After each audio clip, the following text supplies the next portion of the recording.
മാറ്റി വെക്കാവേ. എടാ, നിനക്കറിയില്ല അല്ലേ എന്റെ പെങ്ങളെ പിഴപ്പിച്ചത് ആരാണെന്ന്? എടാ, ഓരോ ദിവസവും ഞാൻ അവൾക്ക് രാജകുമാരന്റെയും രാജകുമാരിയുടെയും കഥ പറഞ്ഞു കൊടുത്തിരുന്നത് അവൾ ഉറങ്ങാൻ വേണ്ടി മാത്രമായിരുന്നില്ല, എന്റെയും കൂടി മനസ്സമ്മാനത്തിന് വേണ്ടിയായിരുന്നു. വെറുതെ ആണെങ്കിലും അവളെ രക്ഷിക്കാൻ അതുപോലെ ആരെങ്കിലും വരുമെന്ന് കരുതിയിട്ടാ. നീ അവളെ... നീ എന്നെ തെറ്റിദ്ധരിച്ചിരിക്കുക. അല്ല. അതെ രാശേര, ഞാൻ അവളെ പിഴപ്പിച്ചിട്ടുണ്ടെങ്കിൽ അതിന്റെ ഉത്തരവാദിത്വം ഏറ്റെടുക്കാനുള്ള ചങ്കൂറ്റം എനിക്കുണ്ട്.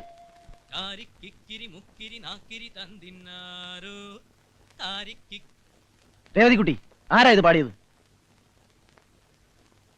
ആരാന്ന്? രാജകുമാരൻ.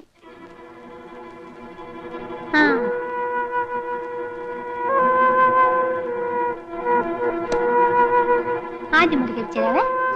രേവതിക്കുട്ടി, രാജകുമാരൻ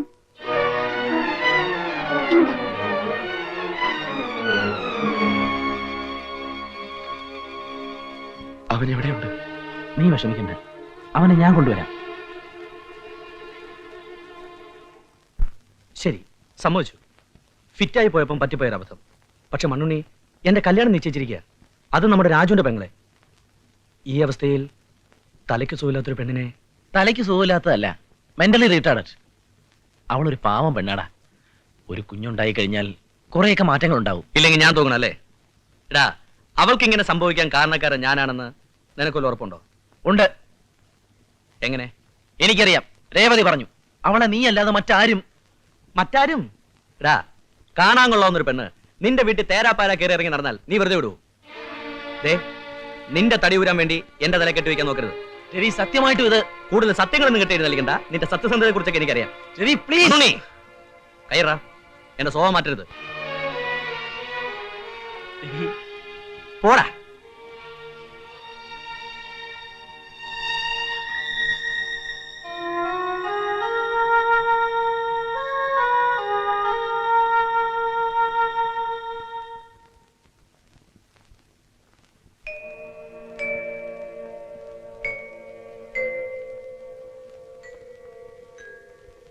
എന്തായി?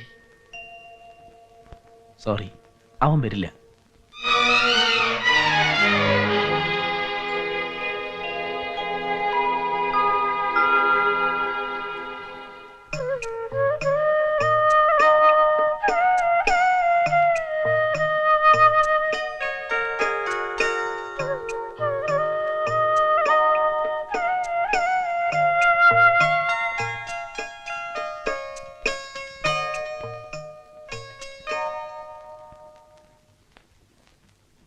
ഞാൻ തീരുമാനിച്ചു കഴിഞ്ഞു.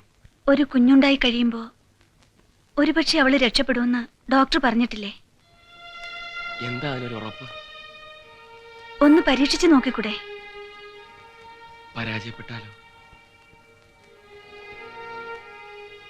ഈ നിലയിൽ അവൾക്കൊരു കുഞ്ഞിനെ കൂടി നോക്കാനാകില്ല രാധികെ. പിന്നെ പിഴച്ചു പറ്റുന്ന നാണക്കേട്. അച്ഛൻ ആരാണെന്നറിയാത്ത കുട്ടി. വേണ്ട, ഒന്നും വേണ്ട. അബോർഷൻ തന്നെയാണ് നല്ലത്.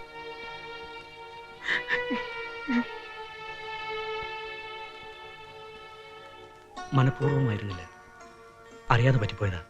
നീ അവളെ കൈവിട്ട ഒരുപക്ഷേ... ഞാൻ എന്ത് ചെയ്യണമെന്നാ നീ പറയുന്നത്? നീ അവളെ സ്വീകരിക്കണം. രാജു. അതേടാ, എന്റെ പെങ്ങളെ വിവാഹം കഴിക്കാൻ നീ അല്ലെങ്കിൽ മറ്റൊരാളുണ്ടാവും. പക്ഷേ ആ പാവം പെണ്ണിനെ നിനക്കറിയോ? ചെറിയൊരു ആക്സിഡന്റ് അതിന്റെ ദൈവത്തിന്റെ സമാല തെറ്റിച്ചു. ആ ഒരൊറ്റ കാരണം കൊണ്ട് അവരുടെ ഭർത്താവ് അവരെ ഉപേക്ഷിച്ചു പോയി. എന്റെ ദൈവമെടുത്ത് മരിച്ചത് മുഴു ഭ്രാന്തായിട്ടായിരുന്നു. അച്ഛനും അമ്മയും പെങ്ങന്മാരും ഒന്നും ഇല്ലാതെ വളർന്ന നിനക്ക് ഇതിന്റെ ഒന്നും അർത്ഥം മനസ്സിലാവില്ലടാ. രാജു, നിനക്കൊരു പെങ്ങളുണ്ടായിരുന്നെങ്കിൽ അവൾക്കാണ് രേവതിയുടെ അവസ്ഥ വന്നിരുന്നെങ്കിൽ...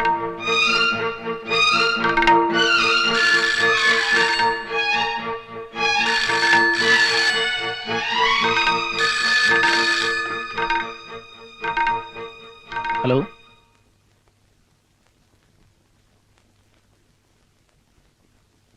എന്താ രേവതിക്കുട്ടി?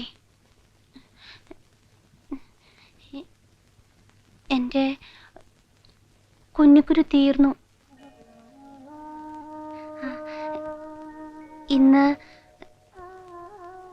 ഇന്ന് രാജകുമാരൻ വരും. എന്താ? അവൻ എവിടെ രാജശേഖരൻ? ഡോക്ടറെ കാണാൻ പോയിരിക്കുക. ഇനി അതിന്റെ ഒന്നും ആവശ്യമില്ല. ഇന്ന് രവി വരും, നമ്മുടെ രേവതിക്കുട്ടിയെ കൊണ്ടുപോവാൻ.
ആ